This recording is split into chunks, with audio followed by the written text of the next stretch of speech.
My country of citizenship, Russian Federation, is actively trying to either push me out of the country or criminalize me.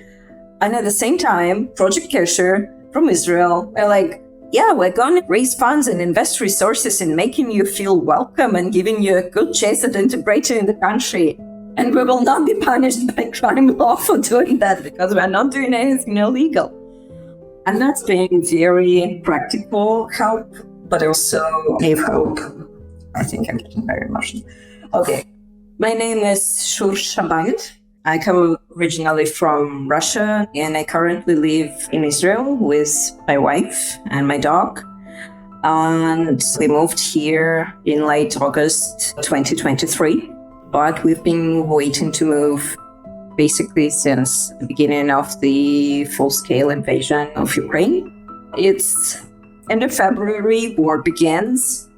We are like crazily stressed and disbelieving, and trying to research countries where we could flee and stay for some time.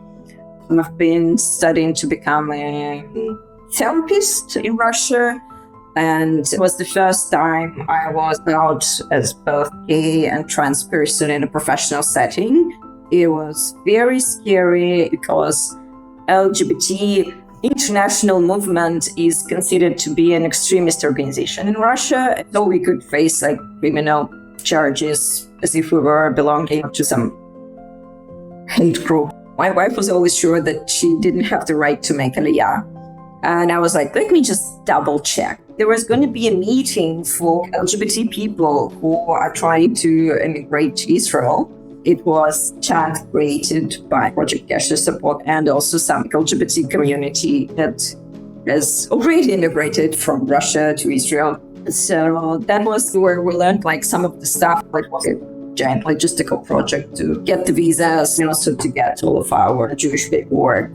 My mother couldn't understand why we would want to leave. She was like crying because for her it was like, why would you want to move to a small place in the Middle East where none of us have ever been, where you don't know the language, etc. But also it was very clear for me that unless we move, we are going to get persecuted at some point, or I think before that I'm gonna have had a complete mental breakdown. I was just holding by the tips of my claws. When we arrived, I called the integration ministry and they are like, what's your husband's name? I'm like, it's my wife's name. They're like, oh, your wife, okay.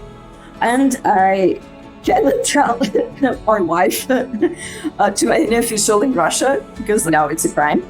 And here I can just be me and be openly with my wife in public and hold her hand while not being afraid. But it was hard to move and walk away from the life we've had built in Russia. For us, Project Kesher was the integration into the community at this point when we arrived into Israel. And it really helps a lot to not feel like alone and excluded. I'm always anxious about new groups, and it helped because we're in a queer group.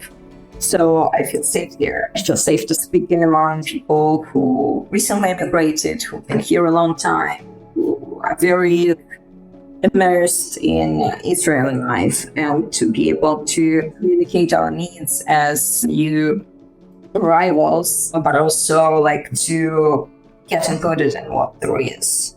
One of the very important things that Project Kesher is doing is mapping and highlighting the spaces in between the processes. Well, if you do not fit into the clear role, like you fall through the cracks. Project Kesher helped us in several ways to learn the legal requirements, what life is like in Israel, ways you shop in Russia and not go broke. And it's become a really supportive community, both with people who have been here for a while. And for us, the newcomers, Project Kesher for us was online Hebrew courses for just our LGBTQ group. And it's actually been amazing and life-changing for us because it helped us to learn Hebrew before coming to the country, but also like a gay teacher. So I feel safe there. I feel safe to study. Project Kesher facilitated a lot in terms of me feeling that I can meet people who will not only meet me halfway, but also go out of their way to help me and help others. As long as you show that you need something, people are going to be there for you. And this is what I love doing as well.